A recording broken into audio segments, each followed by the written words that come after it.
Hi, this is Amy Magyar at FromWithin Coaching, and today on CliftonStrengths Unpacked, we are unpacking woo.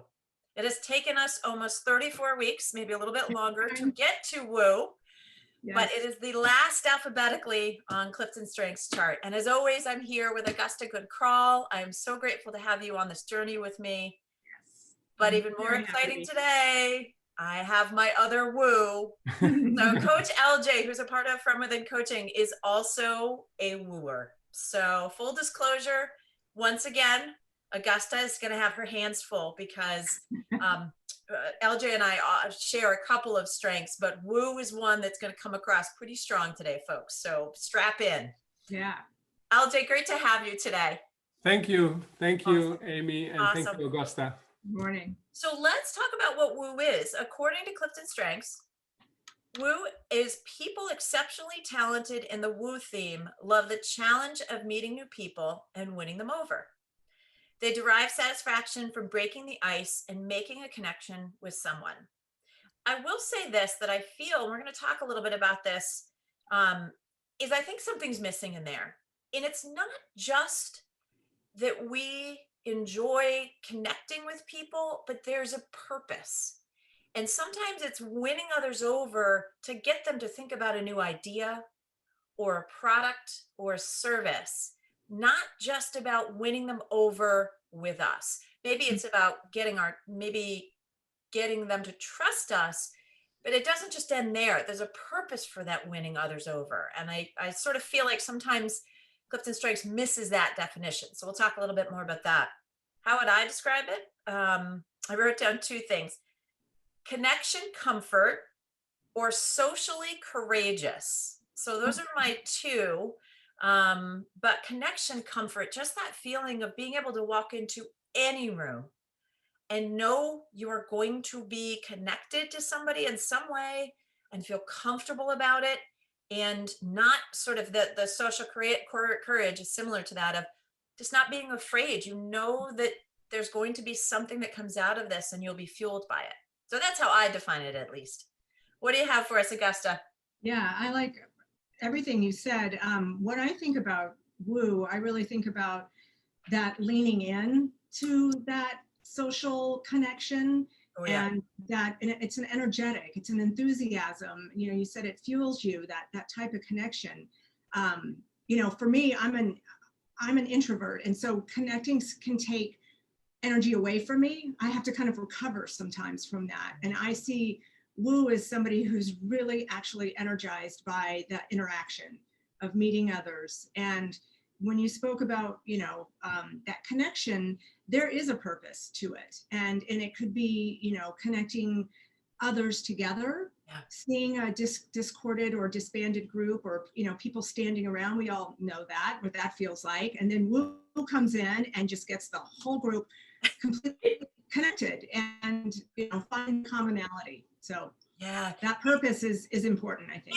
And if I could, the purpose feels it's in creating comfort so that whatever is supposed to happen next happens. But if you can't create that comfort, nothing's gonna happen, whether it's in a meeting or a conference or a talk or whatever that is. So yeah, LJ, let me do this quickly. I'm just going to show my strengths, because as somebody who has woo, I just want to show what my strengths are. And I believe that, LJ, do you also have something similar to show us?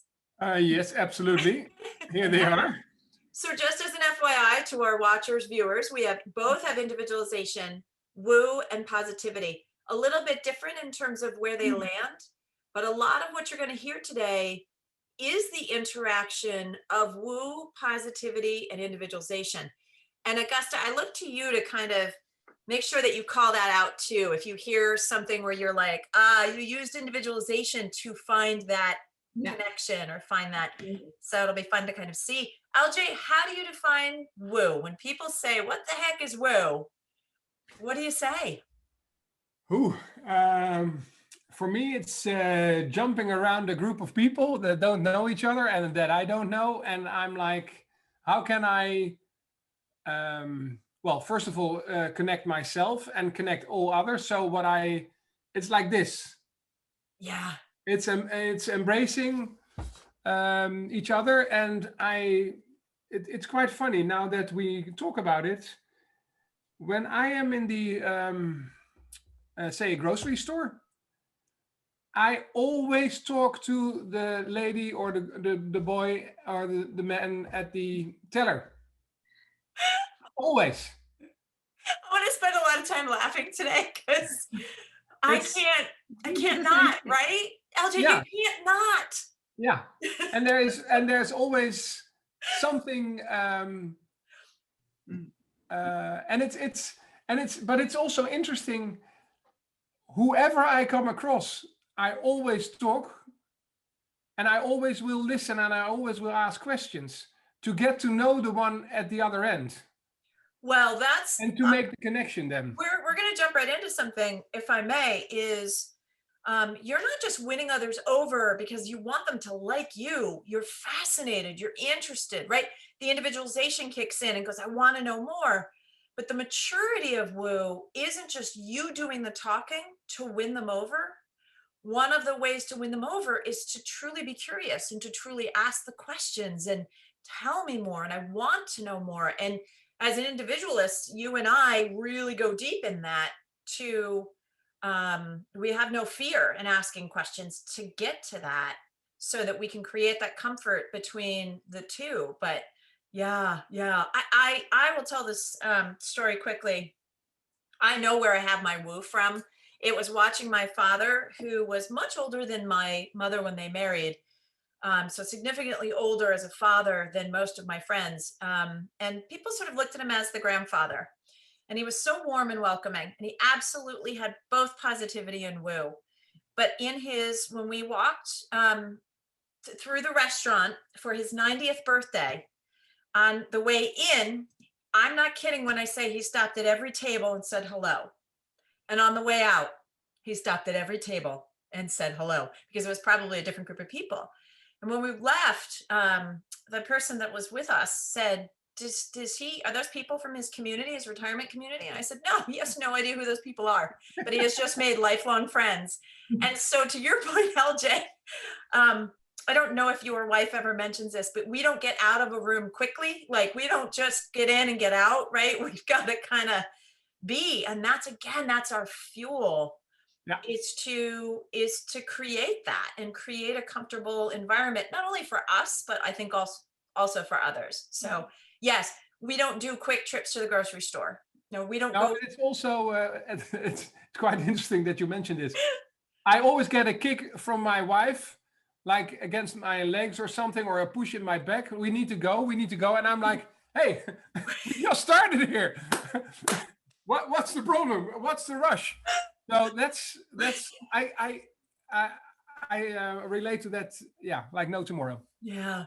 Augusta, what questions do you have for us when you think about woo, and sort of whether it's how we handle it or what comes up as we're put in a situation? But what questions do you have for us? Because we're, the two of us could just keep wooing each other. So I know. I want to make sure I give you some space, Yeah, no, I do. What just really just came up, and I wrote it down, is that, I will just mention this, genuine interest, because I think some people can think of woo, like you had said, is just trying to get somebody to like me if I had woo, or, there's that connection in order to validate, or there's a self-serving piece of it that, I think could be seen. But for woo, there is a real, that fuel is that actual genuine interest.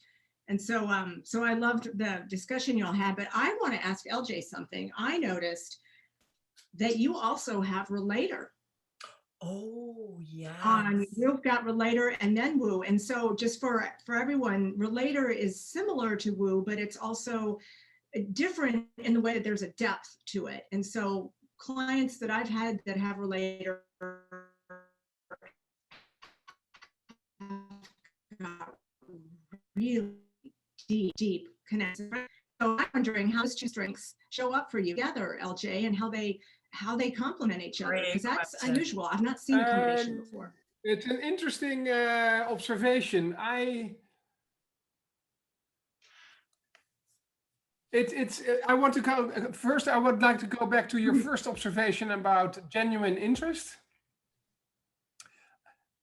So it's we sometimes we talk about to up your strength or under leverage, where when you put too much gas on the pedal, Yeah. you up it, and when you brake, you play it down. Yeah. And I think when you're in balance, it's genuine interest. The moment you start putting pressure on the pedal and like, okay, let's hit it, it's more about look at me instead of a genuine interest in the other. And I think the genuine interest also, then I come back to relator or relate is, it's not that I'm interested in the other person. So that's where my focus goes. And by asking the questions, maybe people say, who do you try to win? No, that's not what's happening. It's making the real connection. I know for sure, and everybody tells me this, all the connections I make, although they may maybe 5 minutes or an hour or 5 years, everybody tell me at the end of the first encounter, I have told you things I've never told anybody else. Yeah. Whatever happens. That trust. Yeah, maybe that's where the relator comes in. Yes. Yeah.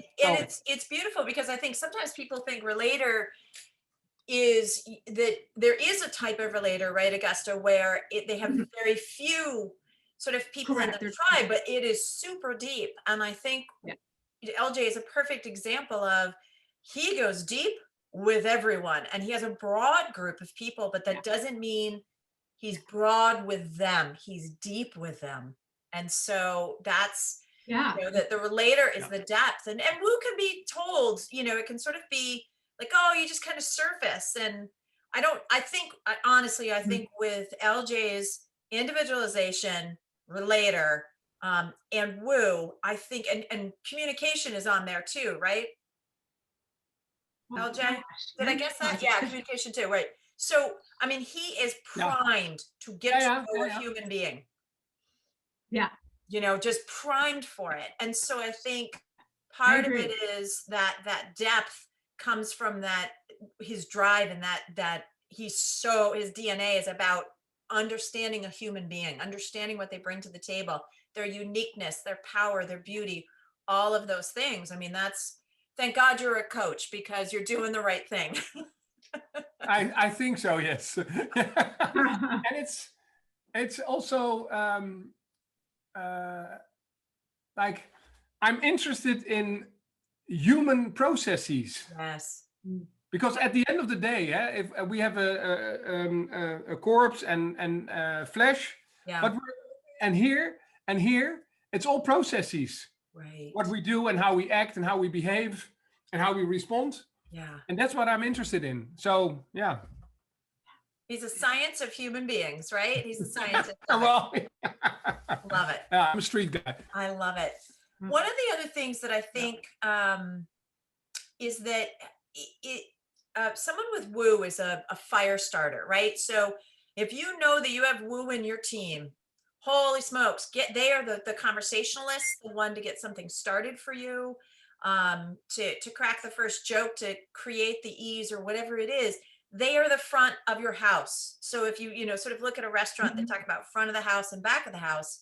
Every business has a front of the house and back of the house, and they're the ones to put in the front.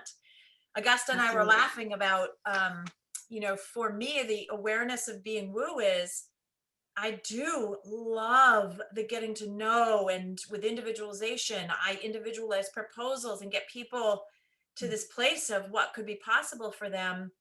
It takes me energy to then get them there. So my energy comes on the front half, helping them see what's possible. There's no energy that's taken from me. That's all fuel, right? But it's the actual then doing it. And it's not that I don't enjoy doing it, because I'm a coach. I do. I love it. But it does take energy, because that part is something, but again, it's not that I can't activate. It's that I tend to socially activate more than I do project activation. So how about that one, LJ? Does that register for you? Oh, social yeah, yeah. activation versus project. He and I also suffer from that too. No, I fully understand what you're saying. Is I'm a very well, as you say, and I said I like people and I want to know them bits, every tiny bit. I'm not the guy who will help them land a job because that's what they have to do themselves. And they have to create their own awareness at the end of the day. But I would like to offer them all the whole environment. How would you say, the whole relationship and the environment to do so. Yep. But at the end of the day, I can't do it for them. Right. And I must say, sometimes I get a little bit bored as well because I'm like, okay, there's a new process coming in. Let's do that one because that's what I like as well. It's the new, right? You and I are also not afraid of, I think, new processes, new situations. It's that comfort of, we are not uncomfortable in a situation where we have no idea what's going on because we can probably suss it out pretty quickly. Yeah. You know, that's so interesting. And, you know, I keep going back to, you know, woo actually is winning others over. And so, you know, I'm just seeing that leaning in, that ease, that natural enthusiasm, you know, so I have a question for you guys, you know, what do you think about like the strength of competition, which is also based on winning? How would you see the difference between the two? Or do you see where that could even work together at all? It's a good question. I'm going to take a stab at this first, LJ, and then I'll pass it to you. For me, competition is where it's the love of the win. For me, woo, winning others over, it's the love of creating comfort. So for me, it's different. The competition is the actual win, where the fuel comes from. And for me, it's more the effect that whatever I'm sharing with them or trying to help them understand has on them. That's my win. And I don't have to win personally to feel the effects of woo, because often my woo is about, like we said, creating comfort or getting them to think about something different. That's the fuel for me, not having to be the first place person. I don't know if that makes sense, but I want to see what LJ has to say about that. They're subtle, right? They're still both quite influencing, quite competitive, but it's a different, I think, reason as to where the fuel's coming from. LJ, what are you thinking? Winning others over is maybe not the right expression because it's not a competition. Right. Yeah. It's and of course you have to understand me. English is not my native tongue, so but winning others over is not about, okay, I'm gonna reel you in whatever it takes, and I need to get you into my zone. That's not what it's about. It's because of making the connection, people are open to connect with you, and to be maybe in your corner. But it's not like, oh, I'm standing on this soapbox and I will everybody into my public. That's or my fans. That's not what it is. Yeah. It's making all the connections because of the interest and the connection you want to make with other people, and as Amy says, to make them feel at ease. Yeah. And they're welcome anywhere. Yeah, it creates the winning others over, there's a purpose for it. The competition, the purpose is to win. It's almost against others. The purpose of winning others over is for comfort, trust, to get to the next step, to help move the whole thing forward, whatever that is. That's the win, is that effort side of it. So yeah, beautifully said, LJ. And I agree. It's the only acronym that Strengths has. What's interesting, and I did a little research here, woo and positivity were once together, and it was called stimulator, which is interesting. I guess that's not a term we want to use right now. Maybe stimulant is a bad word, or stimulator. But I also think that woo and positivity are different. because someone with woo may not have positivity and vice versa. We happen to both have it. And it is for us, we are the stimulators. We are the ones that will walk in a room and bring the warmth, bring the openness and the welcomeness, but not everybody has that. So they definitely broke that out and broke those two sort of aside. But I think we're the flame, and often in a room, in a conversation. And, you know, the beautiful thing is, I think, although honestly, human beings don't traditionally multitask well, woos can hold a room and hold 5 conversations at the same time and be doing something and making everybody feel connected and creating this thing without having to have it be one-on-one, and do it in a way where everybody's feeling heard and seen. So we can do it in a way that it's not just skimming, it's truly deep. And then you add, you know, LJ's relator in there, and you really feel, you know, like, probably if you're talking to LJ, which anytime I'm with him, I feel like I'm the only person in the room with him, because he's so focused. So I think that's the beauty, LJ, in both your relator and your woo, and communication and positivity and individualization. All of those things. But you really, you really feel heard. So this is something to think about with leadership, is, you know, if you have somebody on your team that is woo and their job is operations in the back, don't be afraid to bring them out from the back. Don't be afraid to bring them into that connection with customers. And even, I will say this, they're actually super powerful probably in your organization to help others understand what's happening in operations. Yep. So they will also win others over in understanding a new idea, a new situation, why you can't do something. Sometimes winning others over isn't just about getting them to do something. Sometimes it's about getting them to not do something.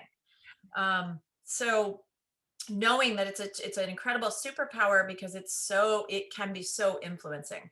So, and on the backside, know that as a leader with woo, remember, the mature side of woo is not getting people to like you for you's sake, but getting them to trust you so that you can help them move forward. And so that's something to think about as a leader, is that's the true maturity of that strength. Yeah. All right. Being aware of the time, because again, we could talk for forever. One last question for us, Augusta. What do you have for us? Anything that comes up? You know, I just love the connecting and seeing woo as that catalyst. You had said fire, but that catalyst. And so, I guess I always wonder, like, always asking my clients, so this is, one of your top strengths. How did that show up? Or do you see how that showed up for you when you were younger? Or can you look back and see that at all, LJ? LJ, what do you got for us? Where did woo show up for you? So when I was trying to grow up, I was a madhouse. So when I was with a group of friends, it's and not to hey, look at me, that's not what I'm saying here, but it always started at my end. Mm-hmm. And it was like, okay, let's do this or this, and nothing was too crazy for me. So I had a blast, but sometimes I look back on it and I'm like, ooh. and then I think, and now I see what I did. It's nice, but it was too much gas on the pedal. Yeah. So I was overdoing it. And then sometimes it can also be like disrespectful or not very good connecting. Then it's more like making fun of somebody else, and that's not the way I want to go. Right. But I'm a little bit more bold, and it's also sometimes I look at myself, because I've been in sales all my life, and now I know why. I mean, it's obvious. I mean, meh, but. So sometimes when I changed from being in sales and general management of a company to being a coach, I was like, I looked at myself as a coach to my former life, and I was like, ooh, I did some really bad things. Oh, And it was yeah. not maybe, it was not that I did dirty things, but maybe I pushed someone to sign this contract. Mm. And that's not, if I look back on it, that's not what it should be. Yes. Yes. So I'm with you. The maturity of years and experience and being able to 2020 back to look at, the actions. I agree with you 100%, LJ. I think I try not to live a life where I have a lot of regrets, but if I do have regrets, it is around the woo being too powerful, Mm. and overpowering. And so realizing that, as we said, for woo, it doesn't mean that the wooer is the only one talking in the room. It's understanding that part of it is starting the conversation. But if, as a woo, you've been talking for 20 minutes, you have a problem. yeah, You got to dial that back, because you're not truly giving other people, sort of, as we coach people in interviews, we say, be more interested yes, than interesting. yeah, yeah, And I think that that is something with woo, is remembering your maturity is to be more interested in somebody, because that creates that winning over. Wow, I'm being heard, I'm being listened to. You don't have to do a full diatribe to get to somebody's trust, right?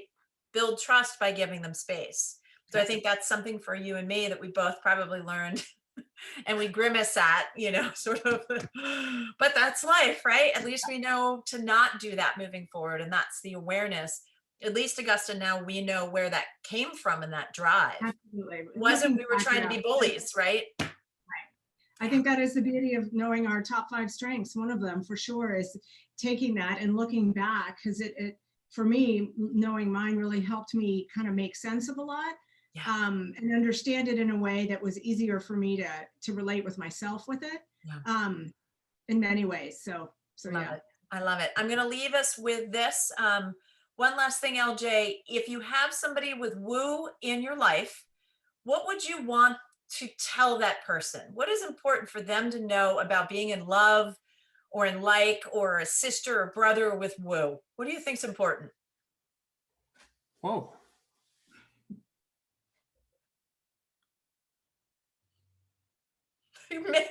Give extra time if you're going to a restaurant. Grocery store. It would be, for me, I think it would be make the real connection. Yeah.